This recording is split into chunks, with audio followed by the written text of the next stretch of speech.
Kamera mana kamera? Ya sebentar, memang ini Oke. lampu agak mendistorsi nih, kita nggak bisa lihat teman-teman semua. Oke. Kebenaran itu hanya ada di kamera. Dan itu yang dimanfaatkan maksimal oleh Jokowi. Tanpa kamera, dia seperti orang dari Jonggol. Ke Bandung, mampir ke Jonggol. Jangan jadi bajingan tolol. Poin itu ada di situ tuh. Saya ucapkan itu untuk membantu malaikat memahami apa yang terjadi di negeri ini. Karena pertanyaan yang tadi. Kebenaran itu adanya di kurikulum. Karena itu saya kejar ijazah saya. Karena kata bangsa ini hanya yang punya ijazah yang bisa mendapat makan gratis siang-siang. Itu yang namanya kebenaran. Jadi kita bicara tentang post-truth. Sesuatu yang diinspirasikan pada kita melalui kebohongan-kebohongan. Post-truth itu hari ini adalah kumpulan kebohongan. Ada baliho. Saya lihat tadi saya muter-muter Bandung. Tadi malam itu. Tiba-tiba itu hujan lebat, kabut. Tiba-tiba lampu mobil saya kesorot baliho tuh. Saya panik. Di bawah pohon. Saya pikir genderuwo. Karena kita nggak bisa bedain. Mana makhluk yang disebut tadi homo economicus. Homo rasional. Dan makhluk jadi-jadian di bawah pohon yang ada lambang partai. Gak bisa saya bedain. Karena itu sekarang saya mau jadi homo ludens. Yaitu manusia, makhluk yang bermain-main. Kalau kita bayangkan bahwa pemilu ini akan damai. Bagaimana bisa damai kalau guru gembul masih ngoceh tentang ketidakberesan kurikulum. Itu yang menyebabkan pemilu mungkin damai tapi tidak bermutu. Karena yang akan memilih presiden, calon presiden, 80% hanya lulus 7 tahun. Itulah sumber yang akan jadi tempat orang beternak kedunguan. Pemilih kita itu 80% tidak lulus SMP. Gak akan ada yang bisa paham yang diuraikan oleh panelis itu. Jadi selama 9 tahun kita, presiden beternak kedunguan. Dia tidak naikkan kecerdasan kita. Untuk bisa membedakan mana benar mana salah, harus punya ada standar kecerdasan. Sementara IQ kita sekarang tinggal 78. Jadi coba Anda bayangkan bahwa seluruh isu politik hari ini adalah isu yang memanfaatkan ketololan dan kemiskinan. Dasarnya di situ. Wacana yang dimunculkan damai satu putaran, itu adalah rekayasa post-truth yang dimaksudkan untuk membius pikiran publik. 80% ini yang tidak lulus SMP, mereka tidak akan datang ke gor seperti ini. Mereka akan tunggu di gang-gang untuk meminta serangan fajar dalam bentuk amplop. Nunggu di gang-gang untuk terima BLT itu. Karena itu Anda lihat Jokowi sampai tadi pagi masih muter ke semua gang di Indonesia.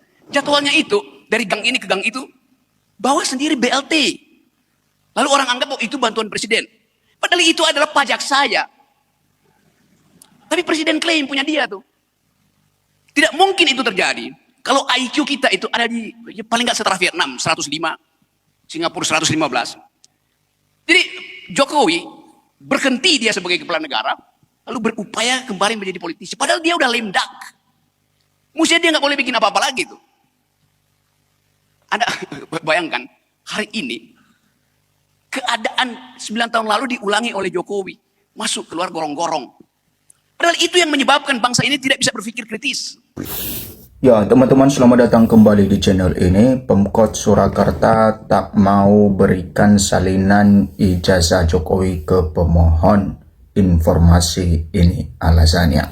Nah, kasus ijazah Pak Jokowi ini terus bergulir, teman-teman. Ya, kita tidak tahu kapan ini diselesaikan, kapan ujung penyelesaian ini. Bahkan seperti yang diberitakan di sini bahwa pemerintah kota Surakarta tak mau berikan salinan ijazah Jokowi ke pemohon informasi. Ini alasannya. Nah, kita lihat alasan dari pemerintah kota Surakarta ini. Pemkot Surakarta Solo tak mau memberikan salinan ijazah Jokowi kepada pemohon informasi Pejabat Pengelola Informasi dan Dokumentasi PPID Surakarta baru-baru ini menolak permohonan dokumen pribadi Presiden ke-7 RI Joko Widodo. Pemohon salinan itu adalah Bonatua Silalahi yang dikuasakan kepada pengacara Muhammad Taufik. Nah, kemudian hal itu kemudian diadukan ke Komisi Informasi Provinsi Jawa Tengah karena dinilai melanggar Undang-Undang Keterbukaan Informasi Publik Nomor 14 Tahun 2008 dan Undang-Undang Arsip. Nah, ternyata teman-teman, kenapa Pemkot maksudnya Pemkot Solo ini diadukan ya kepada Komisi Informasi Provinsi Jawa Tengah karena ketika Bonatua Silalahi meminta salinan ijazah Jokowi ini, maka mereka menolaknya. Dan ketika itu ditolak, maka Bonatua Silalahi ya mengadukan ke Komisi Informasi Provinsi Jawa Tengah karena katanya dinilai melanggar Undang-Undang Keterbukaan Informasi Publik Nomor 14 Tahun 2008 dan Undang-Undang Arsip. Nah, memang teman-teman, ya salinan ijazah Pak Jokowi ini adalah dokumen publik. Kenapa? Karena ya dia pernah menjadi wali kota Solo, kemudian pernah menjadi gubernur DKI Jakarta, kemudian menjadi seorang presiden 2 periode. Nah, jadi makanya ketika ada pihak yang meminta salinan ijazah ini ya kepada instansi tertentu yang sudah tentu menyimpan tentang kearsipan ijazah Pak Jokowi, ketika itu ditolak atau tidak diberikan, maka ya yang meminta itu ya bisa ya mengadukan itu ke Komisi Informasi seperti yang dilakukan oleh Bonatua Silalahi ini. Nah, kemudian sengketa informasi ini kemudian disidangkan di KIP Provinsi Jawa Tengah Rabu 10 Desember 2025.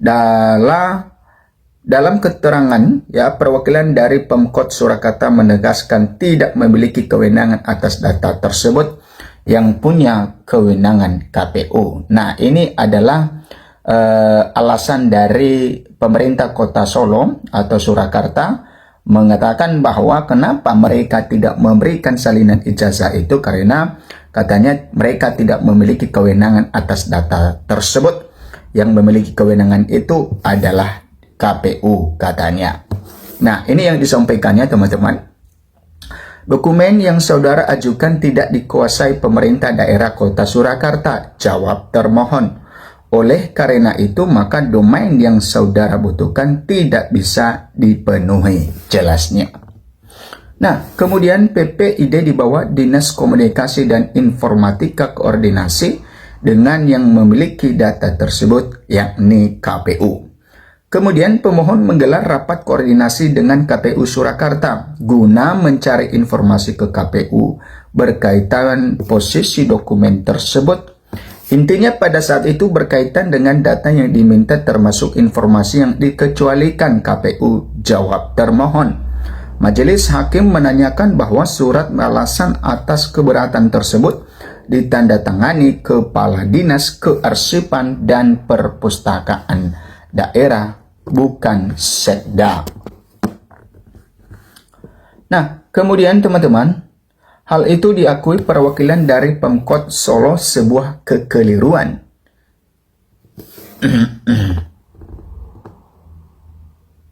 Kami mengakui seharusnya yang bertanda tangan atas PPID atau Sekda, jelasnya. Tapi dalam jawaban dari surat keberatan ini, kami sudah koordinasi dengan Sekda berkaitan dengan jawaban paparnya. Nah, salinan dokumen yang diminta pemohon diantaranya, yang pertama adalah salinan seluruh ijazahan Joko Widodo dari SD, SD, ya, SMP, SMA, dan S1 yang digunakan sebagai syarat pendaftaran pilkada di KPU Surakarta tahun 2005 dan 2010 sesuai yang diserahkan ke KPU pada saat pendaftaran.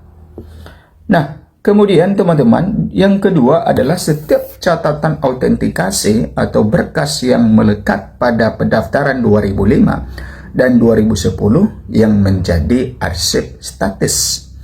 Yang ketiga adalah dokumen verifikasi ijazah yang dibuat KPUD kepada UGM, termasuk surat.